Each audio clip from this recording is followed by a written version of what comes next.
वाला है। तो चलिए हम लोग स्टार्ट करते हैं। पिट्यूटरी ग्लैंड्स क्या होते हैं और पिट्यूटरी ग्लैंड्स हमारे माइंड में, हमारे ब्रेन्स में उसका एग्जैक्ट पोजीशन क्या होता है। तो आइए हम लोग स्टार्ट करते हैं पिट्यूटरी ग्लैंड्स के बारे में और इसके कितने ज्यादा हार्मोन्स होते हैं, साथ ही साथ इसका एग्जैक्ट पोजीशन क्या होता है और पिट्यूटरी ग्लैंड्स या मास्टर ग्लैंड्स का मेन पोजीशन और इसके स्ट्रक्चर्स क्या क्या होते हैं। तो मैं आपको बता दूं कि पिट्यूटरी ग्लैंड को दूसरे नाम से ही मास्टर ग्लैंड्स के नाम से भी जाना जाता है। एक बात याद रखे रहेंगे, यदि पिट्यूटरी ग्लैंड्स की जनरली में उसकी लंबाई देखी जाए तो 1.5 सेंटीमीटर इन लेंथ होता है। पिट्यूटरी ग्लैंड की लंबाई कितनी होती है तो 1.5 सेंटीमीटर इन लेंथ। यदि मैं बात करूं कि पिट्यूटरी ग्लैंड वेट उसका कितना होता है तो वेट की बात किया जाए तो 0.5 ग्राम से लेकर के 1 ग्राम तक इसका वेट हो सकता है। तो दोनों चीजें समझ में आ गई होंगी कि पिट्यूटरी ग्लैंड्स क्या होता है। थोड़ा सा बात करते हैं पिट्यूटरी ग्लैंड्स का एग्जैक्ट पोजीशन क्या होता है। पिट्यूटरी ग्लैंड की यदि हम बात करें एग्जैक्ट पोजीशन की तो ध्यान रखेंगे, यदि एक ब्रेन है तो ब्रेन के बिल्कुल सेंटर में, ब्रेन के बिल्कुल सेंटर में एक बोन पाई जाती है जिसका नाम है शीला टर्सिका। याद रखे रहेंगे, ब्रेन के बिल्कुल सेंटर में पाया जाता है। जैसे मैं एक एग्जांपल के माध्यम से समझा दूं कि यहाँ पे देखिएगा, ये ईसा मसीह जी हैं और इनको क्या किया गया था कि कील से ठोक करके, इनके पैर के पास कील से ठोक करके और हाथों में कील से ठोक करके ऐसे टांग दिया गया था। वैसे ही हम लोग क्या करें, एक ऐसा सीन क्रिएट करें जैसे यहां से कील ठोके और कान के पास से, तो दोनों जो कील होगा आपस में जाकर के जिस पॉइंट पे, जिस सेंटर पे मिलेगा वही मेन सेंटर होता है किसका, तो पिट्यूटरी ग्लैंड का। आई होप आपको समझ में आ गया होगा कि पिट्यूटरी ग्लैंड का पोजीशन क्या होता है। तो हमारे बिल्कुल सेंटर में पाया जाता है, ब्रेन के बिल्कुल सेंटर में जो ग्लैंड्स पाए जाते हैं उसको हम लोग क्या कहते हैं तो पिट्यूटरी ग्लैंड्स कहते हैं। थोड़ी सी बात करते हैं पिट्यूटरी ग्लैंड्स का, थोड़ा सा डिटेल पोजीशन की बात करें तो देखिएगा यहाँ पे आपको कुछ समझ में आएगा। पिट्यूटरी ग्लैंड का मेन पोजीशन की बात किया जाए तो हमारे बिल्कुल सेंटर रीजन में, थोड़ा यहां ध्यान दीजिए, यहां से किया गया क्या, एक व्यक्ति है और इनसे क्या किया गया, पिट्यूटरी ग्लैंड्स को यहां से जूम करके बिल्कुल बड़ा करके दिखाई दे रहा है। तो यहाँ पे सबसे नीचे की तरफ एक बोन होती है, देखिएगा यहाँ पे सबसे नीचे की तरफ एक बोन होती है जिस बोन को कहा जाता है शीला टर्सिका। याद रखे रहेंगे, गाना से याद कर लेंगे, शीला की जवानी एक गाना आती है, उसी गाना से याद किए रहेंगे कि जो पिट्यूटरी ग्लैंड है वो किस बोन्स के अंदर में पाया जाता है तो शीला टर्सिका के बोन के अंदर पाया जाता है। और हमारे ब्रेन के ऊपर की तरफ हाइपोथैलेमस के द्वारा लटकी हुई रहती है। जैसे कोई बंदा देखिए डाली, पेड़ के डाली पकड़ के लटका रहता है, वैसे ही जो पिट्यूटरी ग्लैंड है उसके ऊपरी वाली पोर्शन को कहा जाता है हाइपोथैलेमस। और हाइपोथैलेमस जो होता है थर्ड, ब्रेन की थर्ड वेंट्रिकल का पार्ट को कहते हैं। तो ब्रेन की जो थर्ड वेंट्रिकल होती है उसको हम लोग कहते हैं हाइपोथैलेमस। और हाइपोथैलेमस निचले वाले पोजीशन से जुड़ा हुआ रहता है किसके द्वारा, तो पिट्यूटरी ग्लैंड्स के द्वारा जुड़ा रहता है। और पिट्यूटरी ग्लैंड्स जिन बोन के अंदर में पाया जाता है इस बोन्स को कहा जाता है शीला टर्सिका। याद किए रहेंगे, शीला टर्सिका काफी ज्यादा आसानी नाम है। थोड़ी सी बात कर लेते हैं क्या कि पिट्यूटरी ग्लैंड का वास्तविक स्ट्रक्चर क्या होता है, मतलब जो पिट्यूटरी ग्लैंड है वो वास्तव में इसके कितने पार्ट्स होते हैं। थोड़ा सा ध्यान देंगे कि पिट्यूटरी ग्लैंड्स के पार्ट्स कितने होते हैं। यहाँ पे देखिए, थोड़ा सा ध्यान दीजिएगा। पिट्यूटरी ग्लैंड्स की यदि बात करें तो सबसे ऊपर की तरफ ये वाला होगा, ब्रेन का पार्ट्स होगा जिसे हम लोग कहेंगे थर्ड वेंट्रिकल। और थर्ड वेंट्रिकल से नीचे की तरफ एक स्टॉक के द्वारा जिसे हम लोग कहते हैं पिट्यूटरी स्टॉक। याद किए रहेंगे, पिट्यूटरी स्टॉक के द्वारा जो हमारा पिट्यूटरी ग्लैंड है वो नीचे की तरफ लटका रहता है। थोड़ा ध्यान दीजिए, यदि हम लोग देखें पिट्यूटरी ग्लैंड का संरचना कितना होता है तो इसके सबसे बाहर वाला जो रीजन होता है, सबसे इधर वाला, आगे वाला, इसे हम लोग कहते हैं अग्र पिट्यूटरी हिंदी में, और इंग्लिश में कहा जाता है एडिनो हाइपोफाइसिस। याद किए रहेंगे, इसका नाम क्या है, एडिनो हाइपोफाइसिस, जिसे हम लोग अग्र पिट्यूटरी के भी नाम से जानते हैं। और इसके पीछे जो पिट्यूटरी ग्लैंड का पोर्शन होता है इसे हम लोग कहते हैं पोस्टेरियर पिट्यूटरी या फिर न्यूरो हाइपोफाइसिस। मतलब कहने का मतलब ये है कि जो पिट्यूटरी ग्लैंड है उसके वास्तव में कितने पार्ट्स हैं, तो वास्तव में देखा जाए तो 2 पार्ट्स हैं। जो आगे की तरफ पाया जा रहा है उसे हम लोग कहते हैं एंटेरियर पिट्यूटरी या फिर एडिनो हाइपोफाइसिस, और जो पीछे की तरफ पाया जा रहा है उसे हम लोग कहते हैं पोस्टेरियर पिट्यूटरी या फिर न्यूरो हाइपोफाइसिस के नाम से जाना जाता है। एक बात मैं आपको समझा दूं, ये है एंटेरियर पिट्यूटरी एडिनो हाइपोफाइसिस, ये वाला है पोस्टेरियर पिट्यूटरी यानी कि न्यूरो हाइपोफाइसिस। और इन दोनों के बीच में एक जंक्शन देखे तो देख रहे हैं क्या, एक इधर पिट्यूटरी के 2 भाग, एक आगे की तरफ और एक पीछे की तरफ। आगे वाले पिट्यूटरी ग्लैंड्स को कहा जाता है एडिनो हाइपोफाइसिस, जबकि पीछे वाले पिट्यूटरी ग्लैंड्स के पोर्शन को कहा जाता है न्यूरो हाइपोफाइसिस। मींस यहाँ पे 2 पार्ट्स दिखाई दिए, एक दिखाई दिया क्या एडिनो हाइपोफाइसिस और दूसरा दिखाई दिया क्या न्यूरो हाइपोफाइसिस या फिर पिट्यूटरी पोस्टेरियर पिट्यूटरी। यदि बात करें दोनों के बीच में तो दोनों के बीच में एक स्पेस दिखाई देता है जिसे हम लोग कहते हैं पार्स इंटरमीडिया। तो पार्स इंटरमीडिया है क्या वास्तव में, तो ये दोनों मतलब एडिनो हाइपोफाइसिस और न्यूरो हाइपोफाइसिस के बीच में जो स्पेस पाया जाता है जिसे हम लोग पार्स इंटरमीडिया के नाम से जाना जाता है। तो आई होप आपको ये भी समझ में आ गया होगा कि जो भी पिट्यूटरी ग्लैंड्स हैं, पिट्यूटरी ग्लैंड्स का स्ट्रक्चर है क्या। तो एक बार रिकॉल कर लेते हैं। पिट्यूटरी ग्लैंड्स के सबसे ऊपर की तरफ कह रहे थे हाइपोथैलेमस, हाइपोथैलेमस के नीचे की तरफ था स्टॉक, और स्टॉक से लगे हुए थे पिट्यूटरी ग्लैंड्स के 2 पोर्शन एडिनो हाइपोफाइसिस और पोस्टेरियर जो था उसे कह रहे थे न्यूरो हाइपोफाइसिस। साथ ही साथ मैं आपको बता दूं कि जो बीच में दिखाई देता है इसे हम लोग कहते हैं पार्स इंटरमीडिया के नाम से जाना जाता है। आइए थोड़ा समझते हैं कि जो हमारा पिट्यूटरी ग्लैंड्स है या फिर मास्टर ग्लैंड्स है ये हमारे बॉडी में कितने तरीके के हार्मोन्स का सिक्रेशन करता है। मींस एटोल हम लोग को जो टॉपिक पढ़ना है hormones of pituitary glands, means हमारे जो पिट्यूटरी ग्लैंड है पिट्यूटरी ग्लैंड से कितने हार्मोन सिक्रेट होते हैं। तो आप थोड़ा सा ध्यान रखेंगे, यहाँ पे ये पाइप लगा हुआ और इस पाइप से देखिए कितना छिद्र है, 1 2 3 छिद्र है। तो 3 छिद्र है तो मान लीजिए पाइप में 3 छिद्र है और उसमें पानी भरेंगे तो पानी कहाँ से निकलेगा, उसी 3 छिद्र से ही तो निकलेगा ना। सेम वैसे यदि हम लोग देखें तो पिट्यूटरी ग्लैंड्स के कितने पार्ट्स थे, तो पार्ट्स यदि बात करें तो 3 पार्ट्स था। पहला क्या था एडिनो हाइपोफाइसिस, दूसरा न्यूरो हाइपोफाइसिस, और दोनों के बीच में जो स्पेस था उसे हम लोग कह रहे थे क्या पार्स इंटरमीडिया। तो जाहिर सी बात है यदि हम लोग बात करें इसमें हार्मोन्स निकलने की तो इसमें हार्मोन्स 3 जगह से निकलेंगे। पहला जो हार्मोन निकलेगा जिसे हम लोग कहेंगे एडिनो हाइपोफाइसिस के हार्मोन, दूसरा जो हार्मोन्स निकलेंगे उसे हम लोग कहेंगे न्यूरो हाइपोफाइसिस के हार्मोन, और तीसरा जो हार्मोन्स निकलेंगे उसे हम लोग कहेंगे पार्स इंटरमीडिया के हार्मोन। मींस कहने का मतलब है कि पिट्यूटरी ग्लैंड जो है वो हार्मोन्स का सिक्रीशन 3 जगहों से कर सकता है। कहां से कर सकता है, तो एडिनो हाइपोफाइसिस से करेगा ही करेगा हार्मोन्स का सिक्रीशन, न्यूरो हाइपोफाइसिस से ही भी हार्मोन का सिक्रीशन करेगा। एक बात और भी ध्यान दीजिएगा, पार्स इंटरमीडिएट से भी ये हार्मोन्स का सिक्रीशन करेगा। तो मैं आपको बता दूं कि एडिनो हाइपोफाइसिस से ध्यान रखेंगे, एडिनो हाइपोफाइसिस से 7 हार्मोन का सिक्रेशन करता है और न्यूरो हाइपोफाइसिस से सिर्फ 2 हार्मोन्स का सिक्रेशन करता है। तो 7 2 कितना हो गया 9 हार्मोन्स। मींस जो पिट्यूटरी ग्लैंड है वो अकेले कितने हार्मोन्स का सिक्रेशन करता है, तो 9 हार्मोन्स का सिक्रेशन करता है। एक बात और भी समझिएगा, जो पार्स इंटरमीडिया है वो पार्स इंटरमीडिया कितने हार्मोन्स का सिक्रेशन करता है, 2 हार्मोन्स का सिक्रेशन करता है। यदि इस प्रकार से देखा जाए कि टोटल हार्मोन्स जो कि पिट्यूटरी ग्लैंड्स के द्वारा सिक्रेट होते हैं उनकी संख्या कितनी होती है, तो टोटल हार्मोन्स की संख्या हो जाएगी 9। थोड़ा सा ध्यान देंगे तो समझ में आ जाएगा। 7 हार्मोन्स एडिनो हाइपोफाइसिस के थ्रू सिक्रेट होते हैं, 2 हार्मोन न्यूरो हाइपोफाइसिस के थ्रू, और 2 हार्मोन किसके थ्रू सिक्रेट होते हैं, तो पार्स इंटरमीडिया के थ्रू सिक्रेट होते रहते हैं। तो आइए समझते हैं ये 7 हार्मोन्स कौन कौन से हैं और प्रत्येक हार्मोन्स का काम क्या होता है।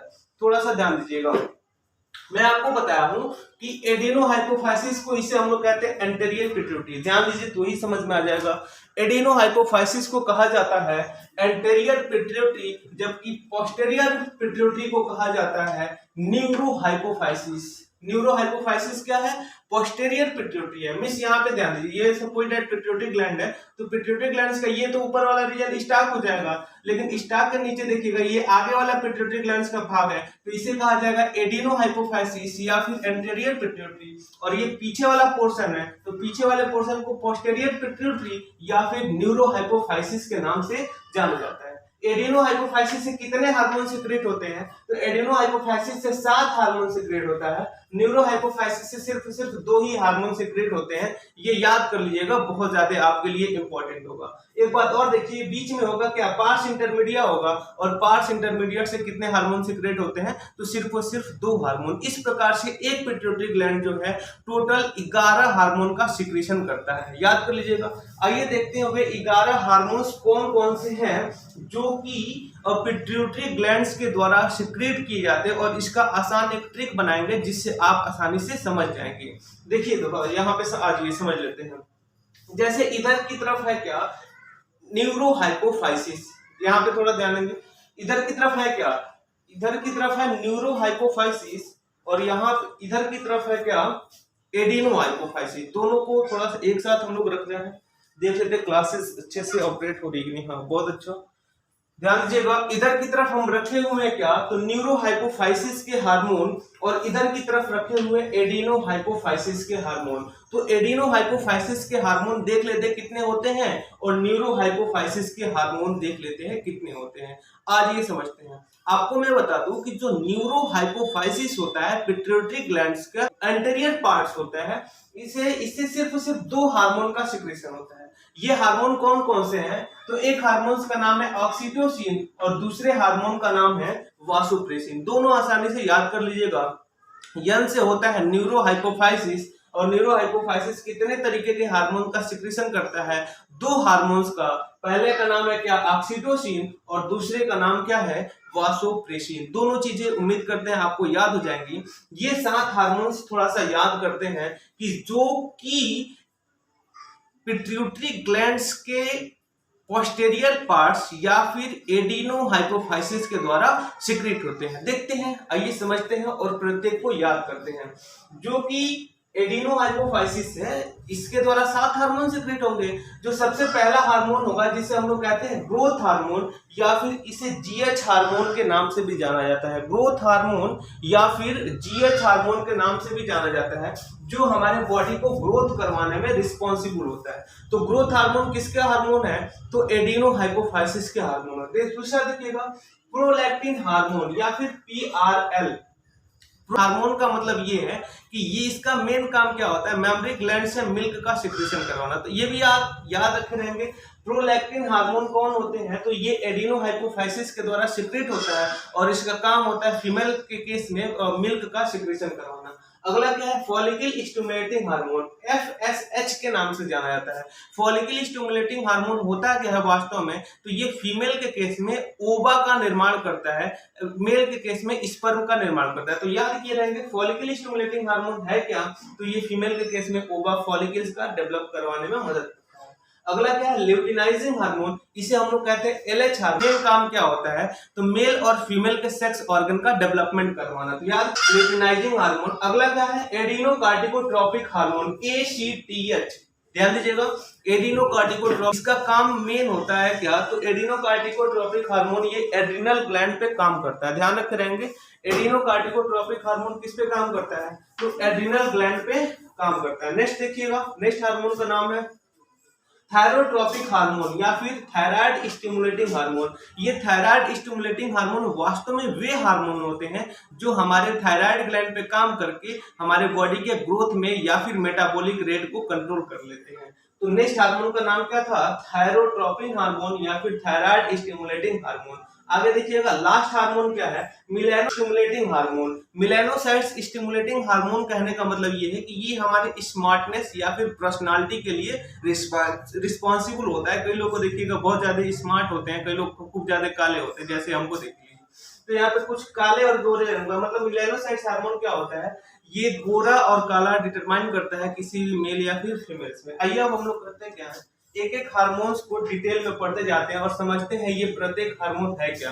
जैसे मैं आपको समझाया था क्या कि इधर की तरफ दो हार्मोन, पहला था क्या ऑक्सीटोसिन और दूसरा क्या था वासोप्रेसिन, और इधर की तरफ 7 hormone, growth hormone GH, prolactin hormone, ठीक है ना PRL, follicle stimulating hormone, luteinizing hormone LH, adrenocorticotropic hormone ACTH, thyroid stimulating hormone या फिर थायरोट्रोपिक हार्मोन टीएसएच, लास्ट है मेलानोसाइट्स हार्मोन एमएसएच के नाम से इसको जाना जाता है। अब देखिए हम लोग एक क्या है ऑक्सीटोसिन और ये वर्क कैसे करता है, ध्यान देंगे तो समझ में आ जाएगा। यदि बात करें ऑक्सीटोसिन की, तो ऑक्सीटोसिन वे हार्मोन होते हैं जो किसी भी फीमेल्स के केस में मेमोरी ग्लैंड से मिल्क का सिक्रीशन में मदद करते हैं। थोड़ा सा ध्यान देंगे तो ऑक्सीटोसिन कौन से हार्मोन है, वो जो है फीमेल के केस में मिल्क का सिक्रीशन करने में मदद करता है। जैसे देखिएगा यहाँ पे कृष्ण जी हैं और ये गाय आराम से इसको दूध पिला रही है,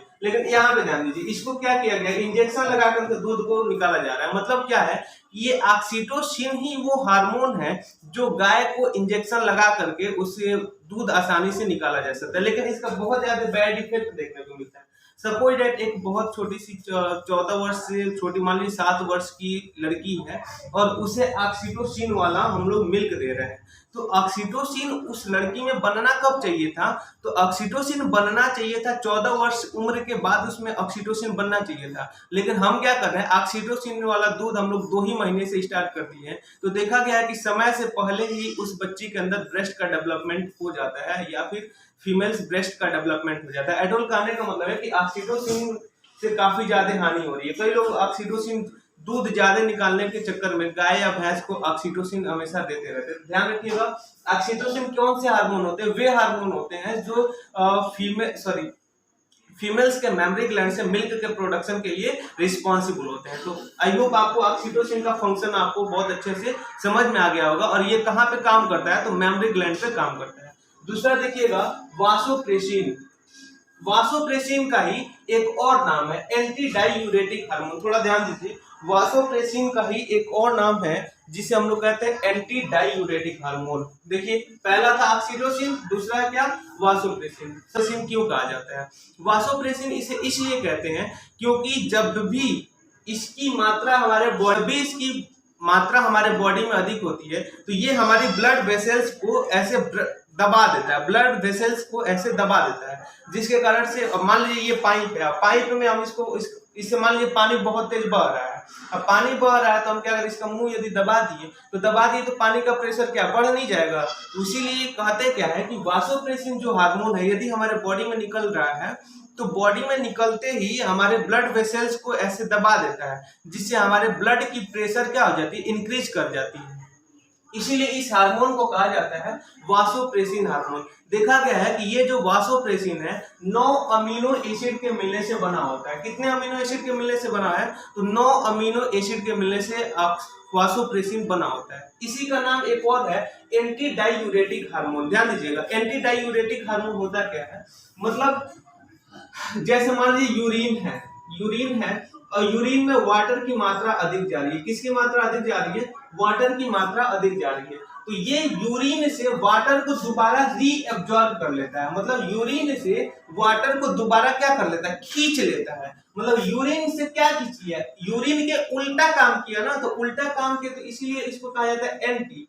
किसके उल्टा काम किया, तो यूरिन के, तो इसीलिए इसका नाम पड़ गया क्या, एंटी डाइयूरेटिक हार्मोन। मैं आपको बता दूं कि यदि एंटी डाइयूरेटिक हार्मोन आपके बॉडी में ज्यादा निकल रहा है तो यूरिन कम होगा, और एंटी डाइयूरेटिक हार्मोन आपके बॉडी में यदि कमी हो गई तो खूब ज्यादा यूरिन पास होगा, खूब ज्यादा दिन भर जाकर के छोटा वाला रोने रहेंगे। तो एटोल आपको समझ में आ गया होगा एंटी डाइयूरेटिक हार्मोन है क्या। तो एंटी डाइयूरेटिक हार्मोन वे हार्मोन है जो यूरिन की कंसंट्रेशन को बढ़ाता है, लेकिन इसकी कमी हो जाती है तो खूब ज्यादा यूरिन पास होता है, जिसके कारण से देखा गया है कि लगभग 20 लीटर तक, इसकी कमी हो जाने के बाद से लगभग 20 लीटर तक, 2 से लेकर के 20 लीटर तक आपके बॉडी से यूरिन बाहर निकल जाएगा जब ज्यादा पानी पिएंगे तब। ये ना कि कम 1 लीटर पानी पी रहे हैं 10 लीटर पानी निकल जाए, ऐसा कंडीशन नहीं होगा। जब ज्यादा पानी पिएंगे सब तो यूरिन का और फॉर्मेशन भी ज्यादा होगा और वाटर का फिल्ट्रेशन रेट भी क्या हो जाएगा, इंक्रीज हो जाएगा। तो ये दोनों चीजें समझ में आ गई होंगी। इसे वासोप्रेसिन हार्मोन क्यों कहा जाता है, क्योंकि ब्लड के प्रेशर को ये क्या कर लेता है, बढ़ाता है और घटाता है।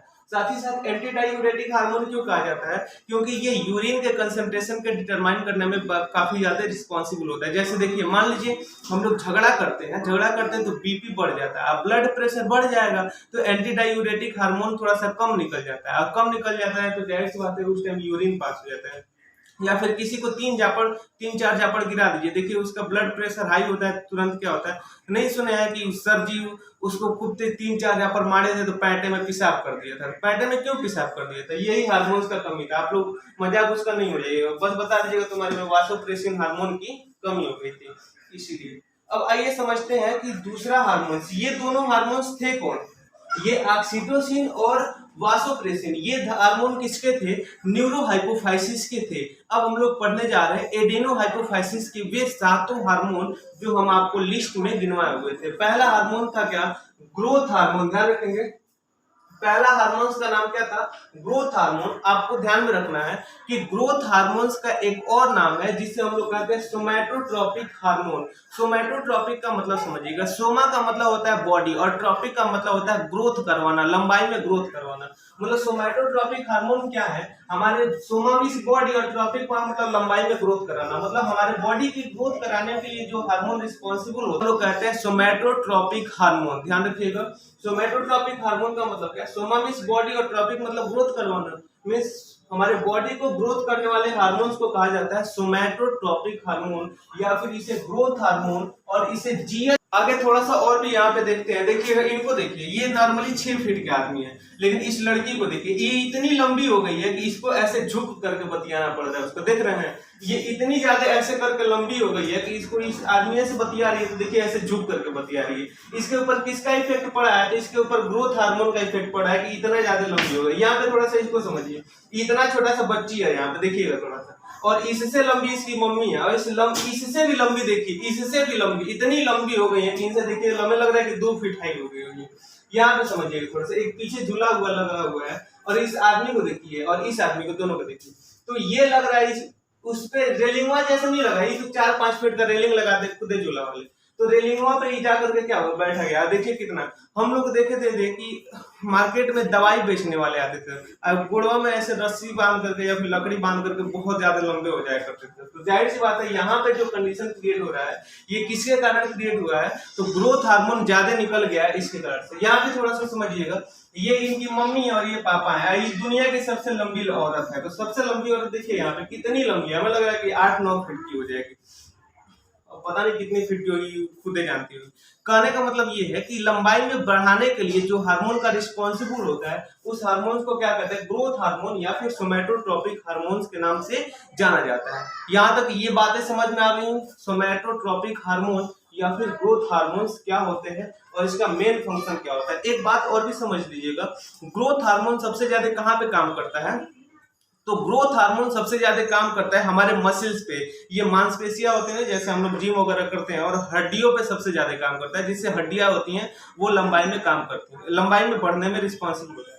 तो ध्यान रखिएगा ये काम कहाँ पे करता है, मसल्स पे काम करता है और हड्डियों पे काम करता है, जिससे कोई भी आदमी बहुत ज्यादा लंबाई में बढ़ जाता है। अब यहाँ पे समझिए, ये तो पहला हार्मोन था ग्रोथ हार्मोन। दूसरे हार्मोन का नाम क्या था, प्रोलैक्टिन हार्मोन या फिर PRL, प्रोलैक्टिन रिलीजिंग हार्मोन इसका नाम है, याद कर लेंगे, बहुत ही आसान नाम है, प्रोलैक्टिन रिलीजिंग हार्मोन। इसी का एक और नाम है, नाम क्या है इसका, मेमोट्रोपिक हार्मोन। देखिए मेमोट्रोपिक हार्मोन क्यों पड़ा इसका नाम, मेमोट्रोपिक हार्मोन का मतलब देखिए, ये फीमेल्स के अंदर जो बच्चा दूध पीते हैं, जो बच्चे दूध पीते हैं फीमेल्स का, उस फीमेल्स के अंदर मेमरी ग्लैंड्स के अंदर दूध के प्रोडक्शन के लिए जो हार्मोन रिस्पॉन्सिबल होता है उसे कहा जाता है प्रोलैक्टिन हार्मोन या फिर प्रोलैक्टिन रिलीजिंग हार्मोन, PRL। कई बार ये नीट में पूछा हुआ है, और इसी को मेमोट्रोपिक हार्मोन्स के नाम से भी जाना जाता है।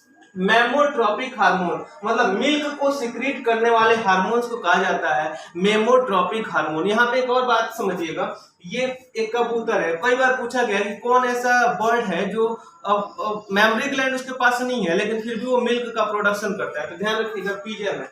पिजन के पास एक क्राब पाया जाता है। इसी क्राब से क्या करता है, ये पिजन मिल्क का सिक्रेशन करता है और जो अपने बच्चों को पिलाने का काम करता है। एक बार क्या हुआ था कि क्लास 10th में ए और A1 में, पिछले साल का बैच था, उसी क्लास को पढ़ा रहे थे। क्लास 10th ए ही था सर। तो 10th ए में देखिएगा इधर बहुत ज्यादा कबूतर बैठे रहते हैं ऐसे, तो कबूतर देखने पे कुछ देखिएगा ऐसा कंडीशन क्रिएट हो जाता है ध्यान देंगे, कुछ ऐसा कंडीशन क्रिएट हो जाता है। 2-3 कबूतर थे सब और एक ही पास बैठे थे सब। तो एक लड़का जो था वो देख करके हंसने लगा और हम क्या कर दिए, उसको वहां से तुरंत 2-3 झापड़ गिरा दी। वो हो गया सर क्यों मार दिए, तो वो तो समझ ही गया था क्यों मार दिए। वो वीडियो देखेगा तो समझ जाएगा कि सर क्यों मारे थे। वो उसको समझ देना चाहिए कि ये जो फीमेल है ये दोनों इसके बच्चे हैं सब। तो फीमेल जो है वो अपने बच्चे को क्या कर रही है, दूध पिला रही है। किसके थ्रू पिला रही है, तो पिजन मिल्क के थ्रू पिला रही है। यहाँ पे देखिए पिजन मिल्क कहाँ पे बनता है, तो क्रॉप में बनता है और क्रॉप में बनने के कारण ये अपने बच्चे को क्या करती है, ऐसे करके दूध पिलाती है। जो इसके मुंह में, इसका जो चोंच होता है ना, इसके पूरा मुंह में अंदर डाल लेते हैं, ऐसे पूरा अंदर डाल देते हैं। डाल करके इसको क्या करती है, दूध पिलाने का काम करती है। आगे समझिए, नेक्स्ट हार्मोन्स का नाम है फॉलिकल स्टिमुलेटिंग हार्मोन FSH। ये बहुत ज्यादा इंपॉर्टेंट हार्मोन है। यदि एक फीमेल से या मेल में नहीं निकलता है तो समझ लीजिएगा वो नपुंसक हो जाएगा। समझिए क्या है फॉलिकल स्टिमुलेटिंग हार्मोन का, एक और भी नाम है इसका FSH, फॉलिकल स्टिमुलेटिंग हार्मोन। देखा गया है क्या, जो फॉलिकल स्टिमुलेटिंग हार्मोन होते हैं, यहाँ पे थोड़ा सा ध्यान देंगे। फीमेल के केस में यदि रिप्रोडक्टिव ऑर्गन देखा जाए तो सबसे बड़ा यहाँ पे होगा क्या, ओवरी होगा, ये यूटेरस होगा, ये विजाइनल ट्रैक्ट होगा। तो ओवरी के अंदर देखा गया क्या, ग्राफियन फॉलिकल्स का निर्माण होता है और ये ग्राफियन फॉलिकल डेवलपमेंट कर, ओवरी के अंदर ग्राफियन फॉलिकल या फिर ओवा का निर्माण होता है।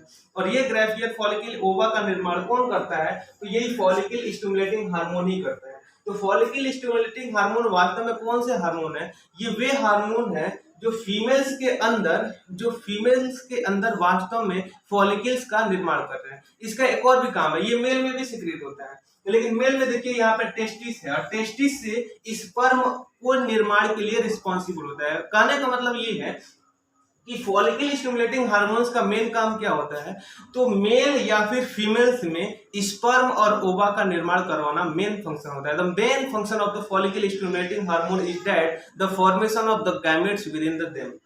ठीक है, बातें समझ में आ रही होंगी। अगला हार्मोन थोड़ा सा समझ लेते हैं, है क्या, ल्यूटिनाइजिंग हार्मोन LH हार्मोन। समझिएगा ये बहुत ही इंपॉर्टेंट है, LH हार्मोन या फिर ल्यूटिनाइजिंग हार्मोन। इसे हम लोग प्यूबर्टी स्टेज में, ये जो ल्यूटिनाइजिंग हार्मोन होता है ये प्यूबर्टी स्टेज में सिक्रिएट होता है। मतलब कोई भी यदि फीमेल से या फिर मेनली देखा गया है कि 11 से लेकर के 12 इयर्स तक जनरली सेक्सुअल स्टेज इसको कहा जाता है, जिस टाइम सेक्स ऑर्गन का डेवलपमेंट होता है। मतलब कहने का मतलब ये जो ल्यूटिनाइजिंग हार्मोन है ये वे हार्मोन है जो प्यूबर्टी स्टेज में, मतलब क्लास 10th में है आप लोग, इस टाइम ये सिक्रेट हो। ल्यूटिनाइजिंग हार्मोन का मतलब ये सेक्स ऑर्गन के डेवलपमेंट के लिए रिस्पॉन्सिबल होता है मेल और फीमेल में। और साथ ही साथ देखिएगा इसी टाइम इसमें स्मार्टनेस, पर्सनालिटी डेवलपमेंट देखने को मिलता है। 12 से जब ल्यूटिनाइजिंग हार्मोन निकलेगा तो इसे मेल या फीमेल में पर्सनालिटी का भी डेवलपमेंट होता है, स्मार्टनेस भी होता है। जैसे इनको देखिए ये कितना स्मार्ट है, फोन से खूब बढ़िया से बतिया रहा है, तो इसमें कौन सा हार्मोन निकला होगा तो इतना स्मार्ट हो गया, तो ल्यूटिनाइजिंग हार्मोन। ल्यूटिनाइजिंग हार्मोन किसके लिए रिस्पॉन्सिबल होता है, स्मार्टनेस के लिए रिस्पॉन्सिबल होता ही होता है। और साथ ही साथ ये क्या करता है, तो सेक्सुअल स्टेज में इसका सिक्रेशन होता है और स्पर्म और ओवा के प्रोडक्शन के लिए रिस्पॉन्सिबल होता है। तो ये सारे फंक्शन जितना बोल रहे हैं वो आप अपने कॉपी में नोट करने जाइएगा। पर्सनालिटी के लिए कब सिक्रेट होता है, 11 से 13 साल का कोई लड़का या लड़की हो जाता है तब भी होता है। याद रखे रहेंगे, इनको भी थोड़ा सा ध्यान दीजिएगा, इनको भी थोड़ा ध्यान देकर के इसको याद किए रहेंगे। नेक्स्ट हार्मोन देखिए, अगला हार्मोन है क्या, thyroid stimulating hormone. Thyroid stimulating hormone का मतलब वे हार्मोन जो पिट्यूटरी ग्लैंड से तो निकलेगा और निकल करके कहाँ पे काम करेगा, थायराइड ग्लैंड पे। यहाँ पे थोड़ा सा ध्यान दीजिए, समझ में आ जाएगा। ये कहाँ पे काम करेगा, थायराइड ग्लैंड पे काम करेगा और थायराइड ग्लैंड से कहेगा कि तुम थायरॉक्सिन हार्मोन निकालो और थायरॉक्सिन हार्मोन निकाल करके तुम बॉडी को ग्रोथ करवाओ, यानी बॉडी की बेसिक मेटाबॉलिक रेट को कंट्रोल करो। स्टिमुलेटिंग हार्मोन है क्या, तो ये हमारे बॉडी की बेसिक मेटाबॉलिक रेट को कंट्रोल करता है, किसके थ्रू, तो थायराइड ग्लैंड को कंट्रोल करके। आई होप आपको यहाँ तक समझ में आ गया। और आइए हम लोग समझते हैं लास्ट और अंतिम हार्मोन। हार्मोन का नाम क्या है? Melanocytes stimulating hormone. ध्यान दीजिए, मेलानोसाइट्स स्टिमुलेटिंग हार्मोन क्या होता है। जनरली गिरगिट को आप देखे होंगे, गिरगिट को विष कोपड़ा हम लोग गाँव में करते हैं, तो विष कोपड़ा को देखे होंगे कि ये क्या करता है, अपना रंग क्या है बदलता रहता है। ये इसको भी देखिए, ये भी अपना रंग इतना ज्यादा बदला हुआ है। तो मेलानोसाइट्स स्टिमुलेटिंग हार्मोन कौन हार्मोन होते हैं? वे हार्मोन जो किसी भी मनुष्य में या फिर एनिमल्स में उसके रंग के लिए रिस्पॉन्सिबल हो। रंग के लिए मतलब गोरा है, स्मार्ट है कि काला है, रेड है, या किस कलर का होना है, इसके लिए रिस्पॉन्सिबल हो। तो वे हार्मोन जो किसी को गोरा कर लेता है या फिर काला कर देता है, ये किस हार्मोन के कारण होता है? तो मेलानोसाइट्स स्टिमुलेटिंग हार्मोन के कारण ही होता है। जनरली आप देखे होंगे कि फेयर लवली का क्रीम आप देखेंगे तो उसमें खूब बढ़िया से लिखा है मेलानोसाइट्स युक्त, मतलब उसमें मेलानोसाइट्स यदि लगाएंगे तो क्या हो जाएंगे? गोरे हो जाएंगे। तो मेलानोसाइट्स स्टिमुलेटिंग हार्मोन क्या होता है? हमारे पर्सनालिटी के लिए रिस्पॉन्सिबल होता है, या फिर वो हमारे बॉडी का रंग बदलने में मदद करता है। ऐसी कोई बात नहीं है फेयर लगाएंगे तो गोरे हो जाएंगे, नहीं तो हम भी लगा। ठीक है, तो उम्मीद करते हैं आपको यहाँ तक समझ में आ गया होगा। और यदि वीडियो पसंद आए तो अपने दोस्तों को शेयर भी करेंगे। धन्यवाद।